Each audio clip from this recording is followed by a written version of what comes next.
আমাদের আসলে মেডিকেল সায়েন্সের ভাষায় কোনো জিনিস হওয়ার জন্য কয়েকটা ফ্যাক্টর আমরা বিবেচনা করি। ধরেন আপনার 8-10টা ফ্যাক্টর থাকে সেই জায়গায়, যে তার যে ডায়াগনোসিসটা হয়েছে সেই জায়গায় হচ্ছে আপনার 10-12টা যদি প্রিডিসপোজিং ফ্যাক্টর থাকে, যে এগুলার কারণে তার এই স্ট্রোকটা ইনিশিয়েট হয়েছে।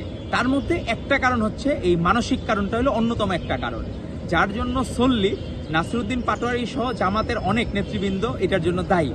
কিন্তু বিষয়টা হলো 10টা কারণের একটা কারণ, এটা হলো আমরা বলতে পারি সেই হিসাবে যে নাসিরউদ্দিন পাটোয়ারি যে মেন্টাল ট্রমাতে তাকে রেখেছিলেন, এই কারণে হয়তোবা আব্বাস ভাইয়ের এই স্ট্রোকটাকে ইনিশিয়েট হয়েছে।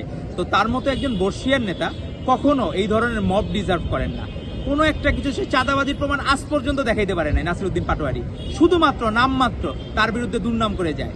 তো এই যে এই দুর্নামের রাজনীতি, অপরাজনীতি, এইসব রাজনীতি তো কখনোই প্রত্যাশিত না। তাকে কোনোদিন তো শুনলাম না ফ্যাসিস্ট লীগের যারা ছিল তার আশপাশে যারা লোকজন এদেরকে নিয়ে কোনো কিছু বলতে।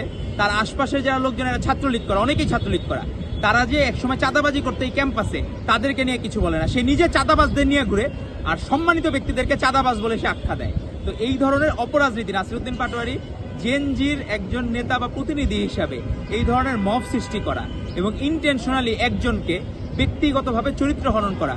গতকাল রাতে দেখলাম ফেসবুকে শিবিরের নেতারা স্ট্যাটাস দিচ্ছে যে আব্বাস সাহেবের মৃত্যু কামনা করে স্ট্যাটাস দিচ্ছে শিবিরের এই লোকজন বা জামাত ইসলামীর লোকজন।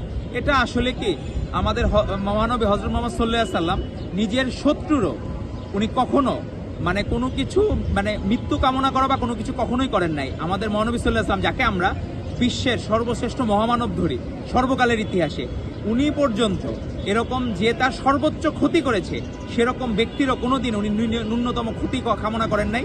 তো তারা কোন ইসলামে বিশ্বাসী?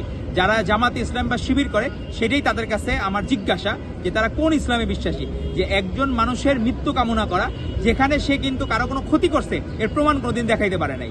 তো এগুলো আমাদেরকে মর্মাহত করে।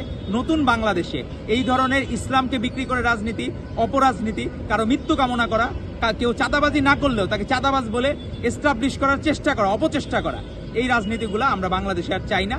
আমরা চাই আব্বাস সাহেবের সুস্থতা কামনা করি, আর তাদের কাছ থেকে আশা করব যে গতকাল জামায়াতে ইসলামের আমির উনি গিয়েছিলেন আব্বাস সাহেব দেখার জন্য, নাসিরউদ্দিন পাটোয়ারি সুস্থতা কামনা করেছেন, সারা বাংলাদেশের মানুষই তার জন্য সুস্থতা কামনা করছেন।